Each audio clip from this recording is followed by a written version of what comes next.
Hello and welcome to Cracking the Cryptic, and I thought I'd show you there the snowscape that greeted us this morning. Now if you live in the Alps or the centre of the Midwest, this is nothing to you. This happens for several months every year. For us it happens for a few days every year, and very pretty out there. Absolutely gorgeous white blanket. Now, having moved my setup in here does mean that with all the whiteness, I'm having trouble seeing the screen, so I might have handicapped myself a bit further than usual. What I thought I'd do today is a puzzle from our Modern Art Sudoku pack. The Modern Art Sudoku pack from the Discord server, which we put up on Patreon.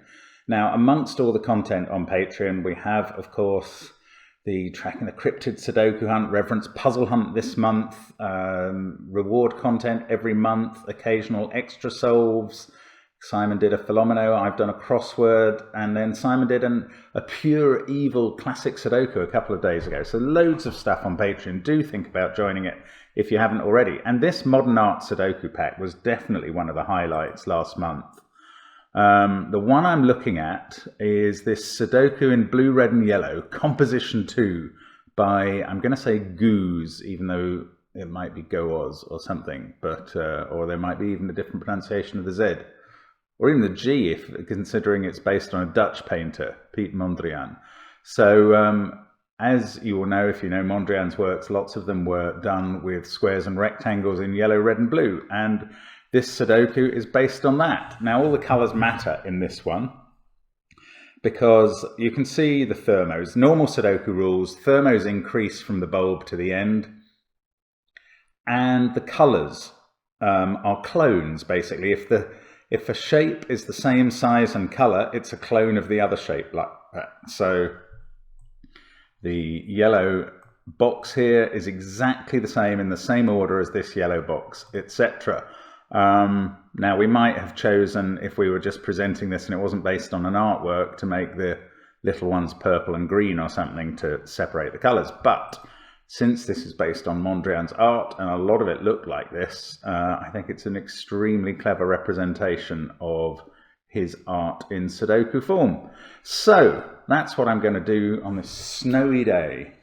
In the UK or in England. I'm sure everywhere in England looks a bit like this at the moment, and makes for an interesting backdrop for once anyway. No zooming today, so you can keep seeing it. Now, do have a go at the puzzle on the link below the video. I'm going to have a go now. Let's get cracking.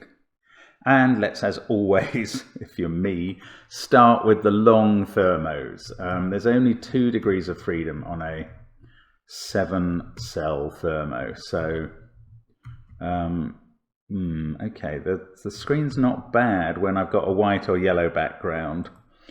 I'm going to be struggling to see some of these digits on the red or blue in the light I'm in at the moment, but we'll see how this goes. It's just an experiment today. Tomorrow I will be back in my library, I think. Now, those are possibilities. What do they tell us? Well, they tell it 4, 5, 6, intriguingly, yes, because it's the centre of both thermos, is in the same place. No, I was going to say yes. 1 and 9, obviously. These cells are on thermos and not bulbs or tails. So here in this box, 1 and 9 must be in those 3 cells. Now that's ruling 1 and 9 out of those 3 cells, so we know where the 1 and 9 now go in box 7. The 9 must be here on the end and the 1 must be there on the beginning. That doesn't allow us to do much else, but it is nonetheless a step, if you like. Now I'm going to fill in the candidates on this, even though it's considerably shorter.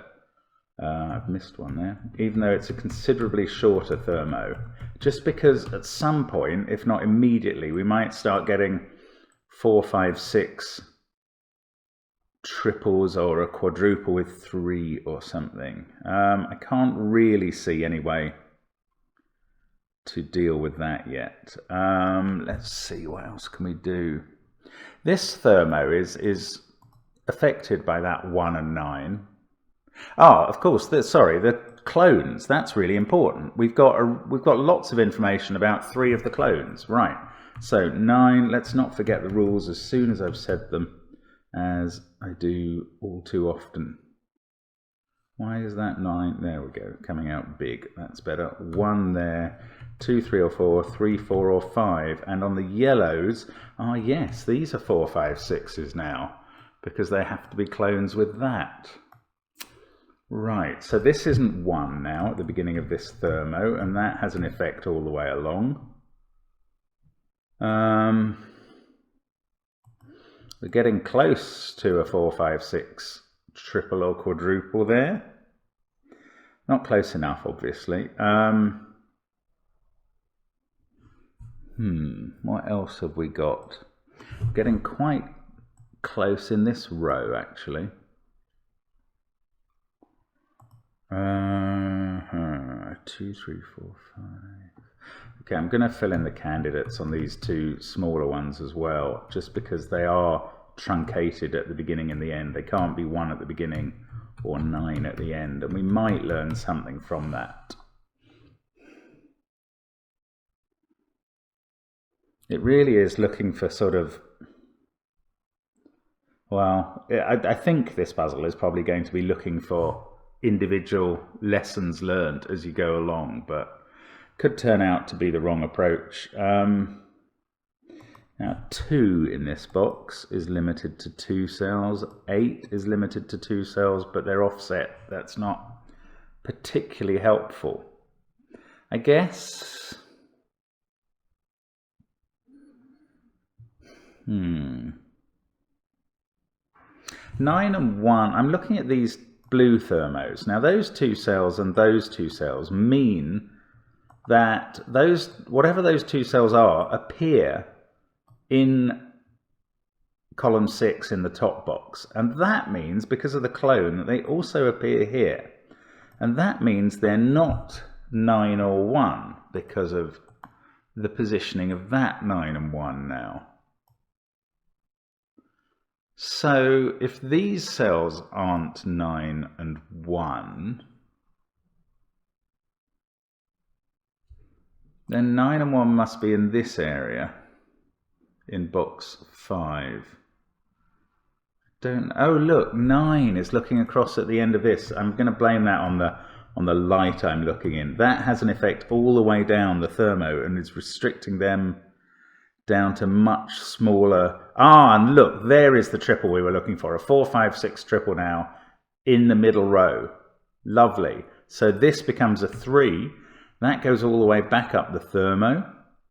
This is now a 2 because the 4, 5, 6 triple and the 3 have appeared in the row. And that doesn't get anything else done at all. But now Sudoku, where does 2 go in row 6? Got to be here on the bulb of the thermo. Therefore not here. And this thermo's got a little tighter. And that's quite interesting. Now these don't contain 1, 9 or 2. Okay. Let's keep looking at row 5. We've got 3, 4, 5, 6 and 2 effectively placed. So the other cells are 1, 7, 8 and 9. And we know that these blues aren't 1 and 9 from observing that they must be in those 3 cells, which are the same as those 3 cells. So we're down to 7 or 8 for the bottom blue on that thermo. Ah, yes, and of course I've restricted this thermo. Oh look, I've got a 2 here from that clone, and this can't be a 5 now. That's 3 or 4. So this can't be 2, and that's restricting this quite considerably.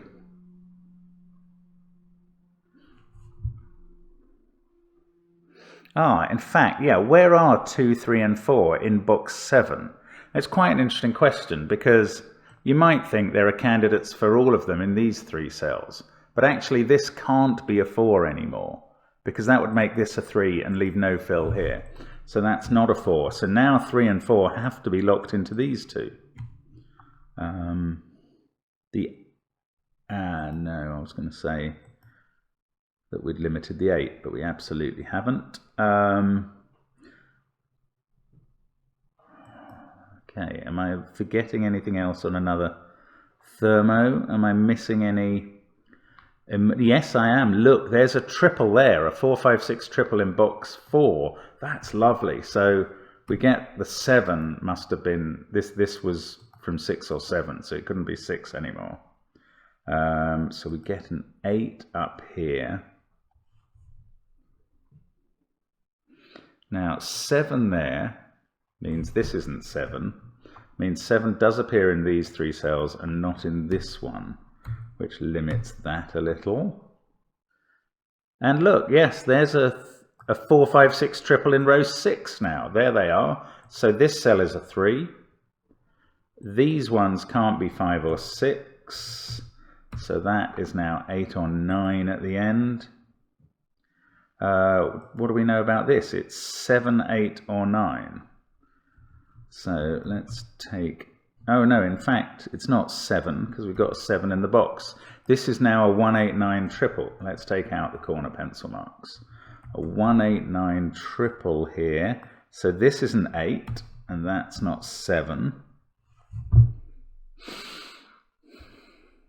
Yeah, so it's a 3, 4 pair. No, I was going to say 5, 6 pair, but it isn't. Ooh, what do we know about this now? It's not 2, 3 or 7. We know it's not 1 or 9 from the work we did earlier with where it must sit in box 2. So it's not 2, 3, 7, 1 or 9. Oh, it's also not 4 because that 3, 4 pair is looking there. So it's 5, 6 or 8. I think it can still be 8.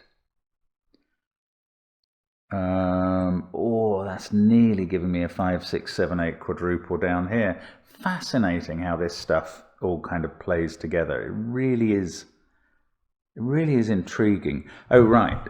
8 here, 8 here. So this is 8.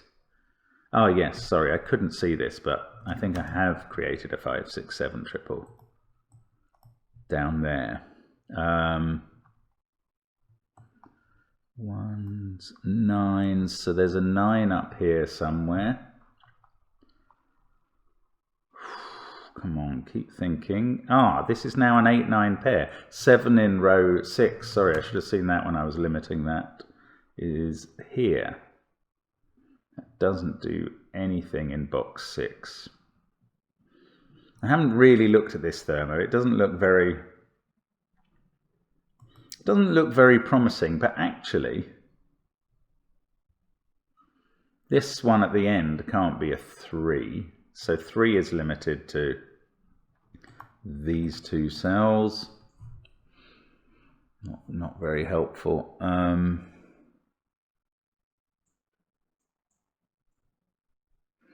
Now let's look into this box here, this last huge clone that we haven't really studied much. Oh, look, no, look at this clone. That gives us an 8 here. I mustn't forget to... Ah, okay, and that does put an 8 in the top row of the clone box. Just by Sudoku. It's not going to be there because the equivalent places are here, and 8 clearly can't be there anymore. So, oh, look, 8 is looking at the bottom of this cell, the bottom of this clone. So there's 7s. Right, really need to just keep up with what I'm doing. That's either a 5 or a 6. So 4 is in one of these 2 cells in row 5, and this is not a 4. That is now 3 on the clone. That puts 4 on the beginning of that one. This can't be 5 anymore. 1, 2, 3, 9, 8. I still can't change that up.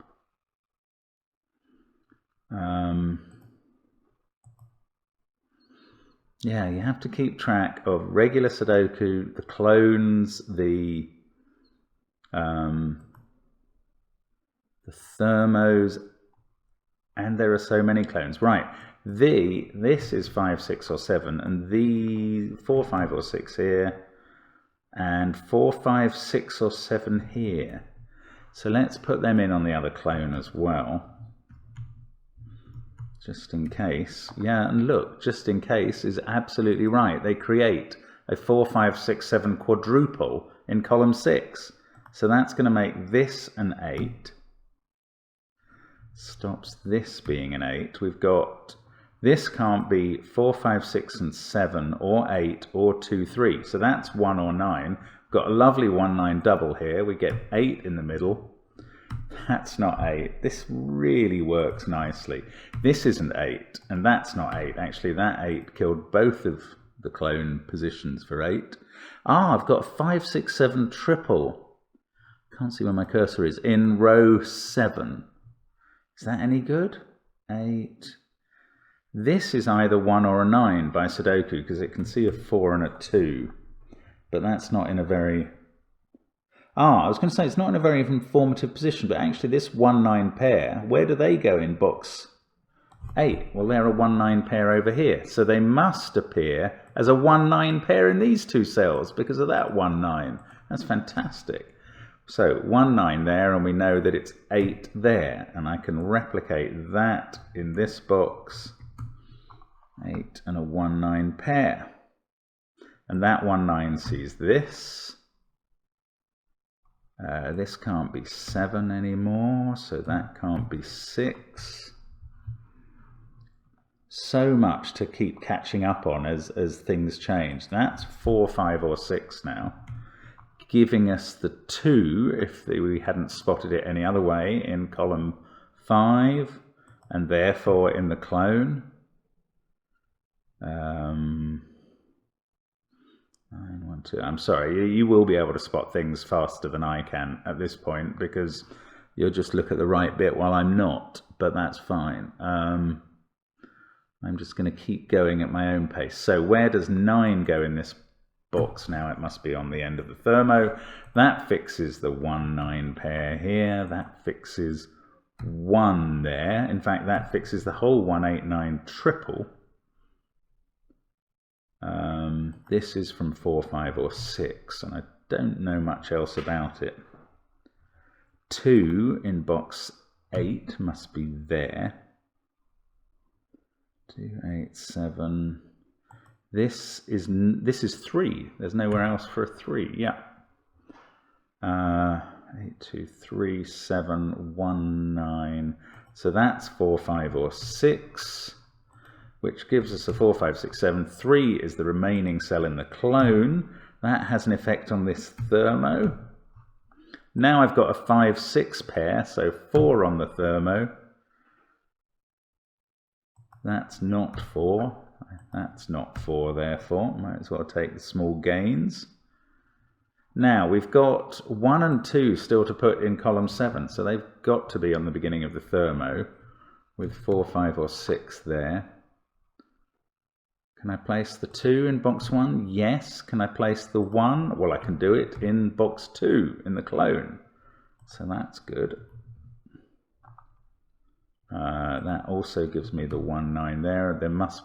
Oh, I've done all the 1s, have I? Yeah, I think so. Okay, 2s, 3s. So I'm left with lots of 4, 5, 6s and the odd 7 still to resolve, as far as I can see. Oh, still a couple of 3s to put in. Right, I can do the 3 in column 3 and therefore the last 3 in the grid, I think. So they're all done. So it really is coming down to, oh, that's a 9 as well, to 4, 5, 6 and 7 at this point.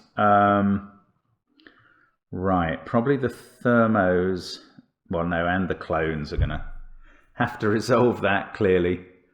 7 is there. Wow, what am I missing? Maybe I'm going to have to fill in the possibilities up here. It's certainly one way to go now. 7 must be in one of those 2 cells in column 8, so it's not up here. Ah, and that's on the clone, so that's not 7. That's on the thermo, so that's not a 6.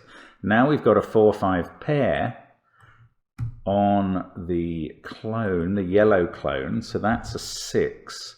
This is 4 or 5. It's lovely how these keep disambiguating each other. It really is pretty. Ah, that 4, 5 pair makes this 6. So that fixes everything in the central box. We now know the blue clone gives us a 5 there, 6 here. That gives me a 7 here. The 6, 5 pair has been resolved. doesn't resolve these 4, 5 centres, which are sticking out to the bitter end. 4 and 6 there, so this is a 7, 5 pair which I can fill in. I can't see how I do the 4, 6 pair yet. I see it now. 6 on the red thermo, which I could have done as soon as I completed it over there. 4 and 6 there. This is 6 in the box. These are now not 6, nor is that.